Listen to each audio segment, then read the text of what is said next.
नमस्कार, मी आरती Kulkarni. One India मराठीमध्ये तुमचं स्वागत आहे. नाही, असं होणार नाही, हे शक्यच नाही, असं म्हणता म्हणता अखेर ती बातमी येऊन थडकलीच. प्रसिद्ध उद्योगपती रतन टाटा यांचं निधन झालं. मुंबईच्या ब्रीच कँडी हॉस्पिटलमध्ये रतन टाटांनी अखेरचा श्वास घेतला. त्यांच्या निधनाची बातमी समजताच अनेकांनी हळहळ व्यक्त केलेली आहे. जगभरामधून प्रतिक्रिया येत आहेत. बडे बडे राजकीय नेते, उद्योगपती, मोठमोठ्या कंपन्यांचे सीईओ, सेलिब्रिटी, ते अगदी सामान्य कर्मचारी, ते सामान्य माणूस सुद्धा. आपलं रतन टाटांना एकदा तरी भेटायचं राहून गेलं असं प्रत्येकाला वाटतं आहे. आणि हीच या अब्जाधीश उद्योगपतीच्या माणूसपणाची खरी साक्ष आहे. रतन टाटा आणि टाटा ग्रुप यांचं नातं अगदी अजोड असं आहे. टाटा ग्रुपमध्ये जी कामाची पद्धत आहे, कशा पद्धतीने पुढे वारसा चालवला जावा, याचे काही संकेत रतन टाटांनी आपल्या कृतीतूनच घालून दिले. जमशेदजी टाटा, JRD टाटा यांची परंपरा खऱ्या अर्थानं जर कोणी चालवली असेल तर ती रतन टाटांनीच. रतन टाटा हे टाटा ग्रुपचे मूळचे सदस्य नाहीत. ते टाटा ग्रुपमध्ये दत्तक गेलेले आहेत. रतन टाटा यांचे आई वडील विभक्त झाल्यानंतर, म्हणजे नवल टाटा आणि सोनू टाटा हे विभक्त झाल्यानंतर त्यांच्या आजीने त्यांना दत्तक घेतलं आणि मग सांभाळ सुद्धा त्यांचा आजीनेच केला. रतन टाटा 10 वर्षांचे असल्यापासून आपल्या आजी सोबत राहायचे. त्यानंतर शिक्षण पूर्ण केल्यानंतर रतन टाटा अमेरिकेमध्ये लॉस एंजलिस मध्ये आर्किटेक्चर फर्म मध्ये नोकरी करत होते. हो, ते मूळचे आर्किटेक्ट आहेत. तिथे काम केल्यानंतर रतन टाटा काही वर्षांनी भारतामध्ये परतले आणि मग त्यांनी काही वर्षांनी टाटा ग्रुपची धुरा सांभाळण्याचा निर्णय घेतला. मार्च 1991 मध्ये रतन टाटा टाटा ग्रुपचे अध्यक्ष झाले, ते 2012 पर्यंत. रतन टाटा 2012 ला रिटायर झाले आणि त्याच्यानंतर त्यांचा वारसा पुढे अनेकांनी चालवला. पण रतन टाटा टाटा ग्रुपचे अध्यक्ष असताना टाटा ग्रुपची एकूण उलाढाल 100 अब्जांच्याही वर नेली ती रतन टाटांनीच. उद्योग क्षेत्रामध्ये तर त्यांनी यश मिळवलंच, पण ज्या वर्क कल्चरचा, ज्या कामाच्या पद्धतीचा उल्लेख होतो, त्यासाठी रतन टाटांची आठवण आपल्या सगळ्यांना येत राहणार आहे. रतन टाटांच्या निधनानंतर सरकारने सुद्धा दुखवटा जाहीर केलेला आहे, शोक पाळला जातोय. पण टाटा ग्रुपचे हजारो कर्मचारी रतन टाटांची आठवण काढत, त्यांचा वारसा पुढे नेत काम करतायत, आपली कामं नेटाने करतायत आणि पुढे सुद्धा करतच राहणार आहेत. रतन टाटा टाटा ग्रुपचे अध्यक्ष असताना कसं काम करायचे याबद्दल लोकसत्ताचे संपादक गिरीश कुबेर यांनी फार छान लेख लिहिलेला आहे. आपल्या सगळ्यांना माहितीये, गिरीश कुबेर सरांनी टाटा ग्रुपवरच टाटायन हे पुस्तक लिहिलंय आणि त्याच्यामध्ये रतन टाटांबद्दल ते म्हणतात, बॉम्बे हाऊस मध्ये टाटा ग्रुपचं मुख्यालय आहे. रतन टाटा जेव्हा ऑफिसला यायचे तेव्हा त्यांची गाडी ऑफिसच्या बाहेर थांबायची. रतन टाटा एखाद्या सामान्य कर्मचाऱ्याप्रमाणे उतरायचे आणि मग बॉम्बे हाऊसच्या जवळची सगळी कुत्री त्यांच्या जवळ यायची. रतन टाटा त्यांना मायेनं थोपटायचे, कुणाला कुरवाळायचे आणि मग बॉम्बे हाऊसच्या लिफ्ट मध्ये जायचे. रतन टाटांच्या साठी टाटा ग्रुपमध्ये वेगळी लिफ्ट नव्हती. ते कर्मचाऱ्याप्रमाणेच ग्रुप ऑफिस मध्ये यायचे आणि आपलं काम करायचे. असंही म्हटलं जातं की रतन टाटा जेव्हा ऑफिसला त्यांच्या गाडीने यायचे तेव्हा जर टाटा ग्रुपचा एखादा कर्मचारी त्यांना बेस्ट बसच्या रांगेत उभा असलेला दिसला तर त्याला ते आपल्या गाडीत घ्यायचे. रतन टाटांच्या गाडीत बसायचं म्हणजे त्या कर्मचाऱ्यालाही कानकोंड व्हायचं. पण रतन टाटा त्याला सांगायचे, ही गाडी माझी नाही, ही गाडी कंपनीची आहे आणि तू कंपनीचा कर्मचारी आहेस, त्यामुळेच मी तुला ऑफिसला घेऊन जातोय. रतन टाटांनी ही जी कामाची पद्धत घालून दिली, आदर्श घालून दिला, हा टाटा ग्रुप मध्येच नव्हे, भारतातच नव्हे तर जगभरामध्ये आदर्श मानला जातो. अगदी जगभरातले सीईओ, सुंदर पिचाईन सारखे सीईओ सुद्धा म्हणूनच रतन टाटांच्या अनेक आठवणी काढतायत. रतन टाटांच्या आठवणी बरेच जण सांगतायत. केंद्रीय मंत्री पियुष गोयल तर रतन टाटांबद्दल बोलताना इतके भावुक झालेले आहेत. त्यांनी त्यांची एक साधी आठवण सांगितली. रतन टाटा त्यांच्या घरी आले होते आणि मग तिथे रतन टाटांनी छान इडली, डोसा असा साधा सुद्धा ब्रेकफास्ट केला. ब्रेकफास्ट केल्यानंतर रतन टाटांनी पियुष गोयल यांच्या पत्नीला विनंती केली, मी तुमच्या बरोबर फोटो काढू शकतो का? रतन टाटांच्या बरोबर फोटो काढणं कुणाला आवडणार नाही, पण तरी सुद्धा रतन टाटा दुसऱ्यांना विनंती करत होते की मी तुमच्या बरोबर फोटो काढू शकतो का. टाटा ग्रुपचे अनेक व्हेंचर्स आहेत. हा उद्योग समूह खूप मोठा आहे, वाखाणलेला आहे. देशा परदेशामध्ये टाटा ग्रुपचा विस्तार आहे. पण आपल्या सगळ्यांना माहिती आहे टाटा कन्सल्टन्सी सर्व्हिसेस, त्याबरोबरच एअर इंडियाचा कारभार आता टाटानं घेतलेला आहे आणि एअर इंडियाचा महाराजा टाटा ग्रुपमध्ये आणण्यामध्ये रतन टाटांचं स्वप्न जे आहे ते साकार झालेलं आहे. एवढंच नाही तर वेगवेगळी research centre, cancer hospital, cancer research centre, वेगवेगळ्या अकॅडमिक्स मध्ये सुद्धा टाटा ग्रुप अग्रणी आहे. त्याबरोबरच मुंबईमध्ये एनसीपीए मध्ये, ज्या एनसीपीएच्या प्रांगणामध्ये रतन टाटांचं पार्थिव अंत्यदर्शनासाठी ठेवलं गेलं, ती एनसीपीएची देखणी इमारत नरिमन पॉइंटच्या मरीन ड्राईव्हच्या कडेला जी बांधली गेली ती सुद्धा टाटा ग्रुपच्या संकल्पनेमधूनच. रतन टाटा मूळचे आर्किटेक्ट आणि आर्किटेक्चर फर्म मध्ये ते काम सुद्धा करायचे. भारतात आल्यानंतर त्यांना असं वाटायला लागलं की एक जागतिक कीर्तीचं हॉटेल बनवावं आणि स्थापत्य कलेच्या दृष्टीनं, सौंदर्याच्या दृष्टीनं हे हॉटेल अतिशय देखणं व्हावं. रतन टाटांच्या संकल्पनेमधूनच मुंबईमध्ये हॉटेल ताज साकारण्यात आलं. मुंबईमध्ये गेटवे ऑफ इंडियाच्या समोर हॉटेल ताज दिमाखात उभं आहे.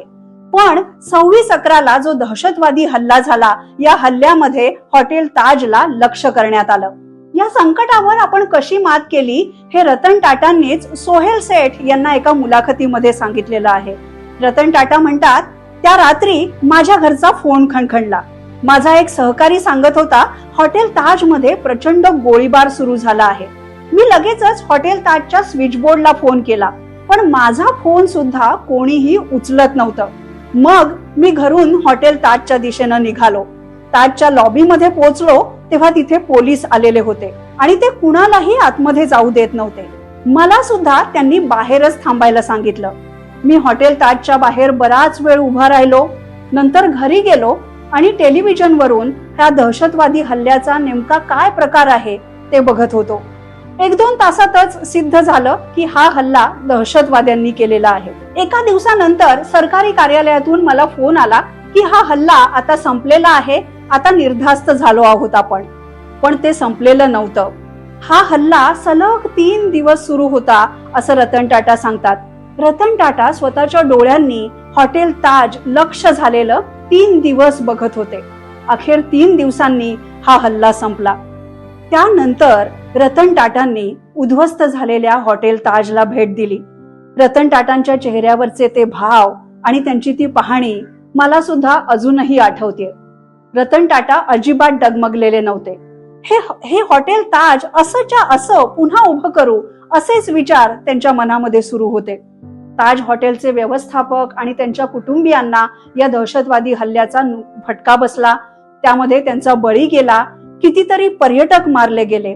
रतन टाटांनी वैयक्तिकरित्या सगळ्या कर्मचाऱ्यांना, सगळ्या पाहुण्यांना संपर्क केला आणि आम्ही तुमच्या दुःखामध्ये सहभागी आहोत, आम्ही तुमच्या बरोबर आहोत या भावना कळवल्या.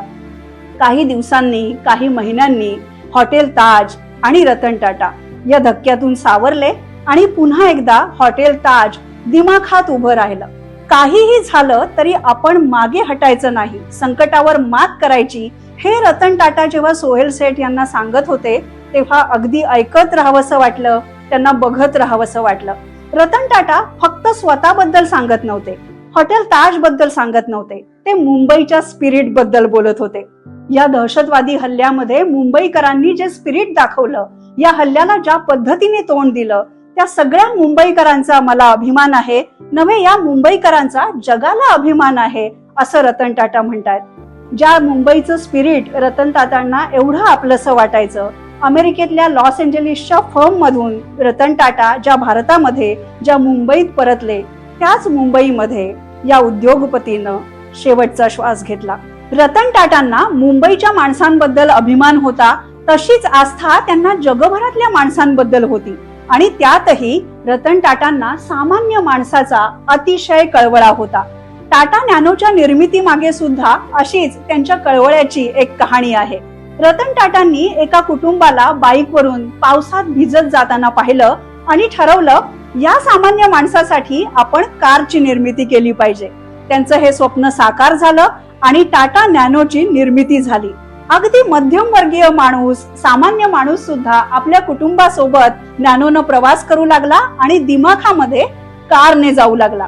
टाटा ग्रुपच्या अनेक ट्रक आहेत, बसेस आहेत, पण टाटा नॅनो हे रतन टाटांचं खास स्वप्न आहे. जसं त्यांना सामान्य माणसाबद्दल कळवळा होता, तसं प्राण्यांबद्दलचं त्यांचं प्रेम सुद्धा जगत विख्यात आहे. तुम्हाला माहितीये का, रतन टाटांना लंडनच्या बकिंगहॅम पॅलेस मधून निमंत्रण आलं होतं. प्रिन्स चार्ल्स यांना रतन टाटांचा जीवन गौरव पुरस्कार देऊन गौरव करायचा होता. पण त्याच वेळी रतन टाटांचे 2 श्वान अतिशय आजारी होते. त्यांची देखभाल करण्याची फार आवश्यकता होती आणि म्हणून रतन टाटांनी प्रिन्स चार्ल्सचं आमंत्रण नाकारलं आणि आपल्या 2 श्वानांची देखभाल केली. आपल्या सगळ्यांना माहितीये, रतन टाटांनी मुंबईच्या महालक्ष्मीमध्ये प्राण्यांसाठीचं एक अद्ययावत हॉस्पिटल सुरू केलेलं आहे. जेव्हा मला माझ्या कुत्र्याला एका सर्जरीसाठी अमेरिकेला न्यावं लागलं, तेव्हा मला याची किंमत कळली. भारतामध्ये सुद्धा प्राण्यांसाठीचं असं एक चांगलं हॉस्पिटल हवं, हा विचार रतन टाटांच्या मनात आला आणि हा विचारानं मूर्त रूप सुद्धा घेतलं. आणि रतन टाटांचा वेटरनरी डॉक्टर सोबतचा फोटो, त्यांच्या प्राण्यांसोबतचे फोटो, श्वानांसोबतचे फोटो आपण सगळेजण पाहतोय. 2023 मध्ये रतन टाटांनी इंस्टाग्रामवर एक पोस्ट लिहिली. ते असं म्हणाले की आमच्या कर्मचाऱ्यांना सायन जवळ एक कुत्रा सापडलेला आहे आणि या कुत्र्याचे मालक किंवा त्याचे देखभाल करणारे लोक त्याच्या बरोबर नाहीत. तो थोडासा आजारी आहे. आम्ही आता त्याची देखभाल केली आहे, त्याच्यावर उपचार केले आहेत. पण जर कुणी या कुत्र्याचं मालक असेल, या कुत्र्याचा गार्डियन असेल, तर त्यांनी आपण गार्डियन असल्याचा पुरावा द्यावा आणि मग या श्वानाला आमच्याकडून घेऊन जावं. रतन टाटांनी हे अपील इंस्टाग्राम वरून केलं होतं. त्याच्यासाठी ईमेल आयडी सुद्धा त्यांचा दिलेला होता. रतन टाटांचं हे श्वानप्रेम पाहिलं की माणसांच्या पलीकडे जाऊन ते आपल्या जगण्याचा विचार कसा करत होते हे आपल्या सगळ्यांच्या लक्षात येतं. रतन टाटांचे उद्योग विश्वातलं जे योगदान आहे ते तर महत्वाचं आहे, पण आपल्याशी संबंधित काही ब्रँडशी सुद्धा रतन टाटांचं नाव जोडलेलं आहे. अगदी स्वस्तातले पण ट्रेंडी छान कपडे आपण जे घालतो तो झुडिओ, म्हणजे कपड्यांचा जो स्टुडिओच आहे, या स्टुडिओमध्ये जाऊन, झुडिओमध्ये जाऊन आपण जेव्हा खरेदी करतो, मी खरेदी करते, तेव्हा मला रतन टाटांच्या कल्पकतेची आठवण नेहमीच होते. अशा कितीतरी ब्रँडशी टाटा ग्रुप जोडलेला आहे. आपण जी घड्याळं घालतो टायटन, त्या टायटन हा ब्रँड सुद्धा टाटाचाच आहे आणि टाटा ग्रुपच्या प्रत्येक कंपनीमध्ये कर्मचाऱ्यांची काळजी घेतली जाते आणि जो फायदा या उद्योगातून होतो तो समाज कल्याणासाठी वापरला जातो. टाटा ग्रुपची ही सगळ्यात महत्वाची खासियत आहे आणि हे फक्त ग्रुप पुरतच मर्यादित नाही, तर रतन टाटांनी आपल्या जगण्यातून, आपल्या कृतीतून हे दाखवून दिलेलं आहे.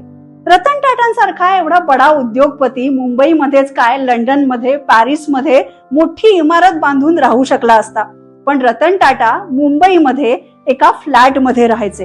हा, शनिवार रविवारी ते त्यांच्या पेट सोबत, त्यांच्या श्वानांसोबत अलिबागला जायचे, पण तरी सुद्धा जेवढं साधं राहता येईल तेवढं राहावं. साधी राहणी, उच्च विचारसरणी यावर रतन टाटांचा कटाक्ष होता. रतन टाटा अब्जाधीश होते. जगभरातल्या प्रमुख उद्योगपतींमध्ये त्यांचं नाव घेतलं जायचं, ते अग्रणी होते. पण त्याबरोबरच रतन टाटा हे उद्योग विश्वातलेच नव्हे, तर सगळ्या समाजातले, सगळ्या क्षेत्रातले एक मोठे सेलिब्रिटी होते. त्यांच्या नावाभोवती, त्यांच्या व्यक्तिमत्वाभोवती एक वलय होतं. पण एवढा वलय असलेला हा माणूस तसं पाहिलं तर एकटा होता. रतन टाटा अविवाहित होते. रतन टाटा कधी कुणाच्या प्रेमात पडले नाहीत का? पडले, पण प्रेमात पडून सुद्धा अविवाहित राहिले. रतन टाटांनीच आपल्या लग्नाचे किस्से काही मुलाखतींमध्ये सांगितले आहेत. ते जेव्हा अमेरिकेत लॉस एंजेलिस मध्ये एका आर्किटेक्चर फर्म मध्ये नोकरी करत होते, तेव्हा एका तरुणीच्या प्रेमात पडले होते. त्यांना दोघांनाही लग्न करायचं होतं. पण त्याच वेळी रतन टाटांची आजी नवजीबाई टाटा, जिने त्यांना दत्तक घेतलं होतं, त्यांची आजी अतिशय गंभीररित्या आजारी होती.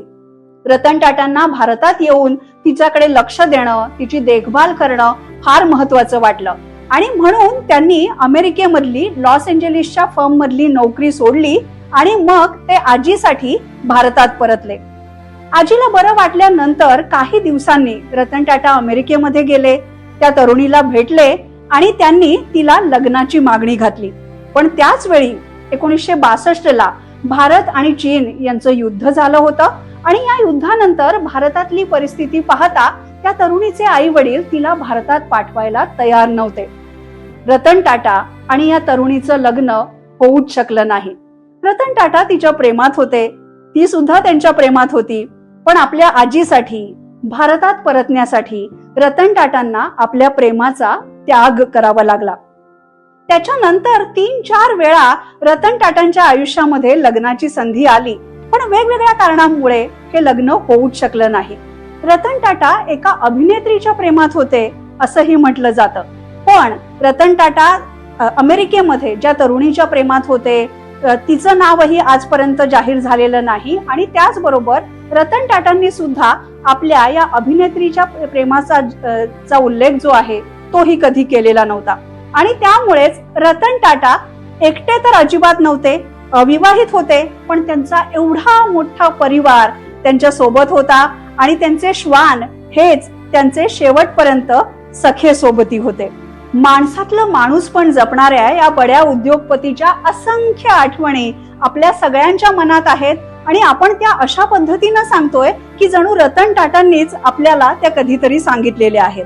कधीतरी आपण त्यांना भेटलोय, त्यांच्या श्वानांच्या सोबत खेळलो आहोत किंवा आपण टाटा उद्योगाचा जो सगळा पसारा आहे तो कसा मोठा केला, इथे कामाची पद्धत कशी आणली, हॉटेल ताज कसं साकारलं, हे रतन टाटा जणू आपल्यासाठीच सांगतायत असा भास सुद्धा आपल्या सगळ्यांना होतोय. अशा या संस्कारी आणि अभिजात उद्योगपतीला वन इंडिया मराठीची मनापासून श्रद्धांजली.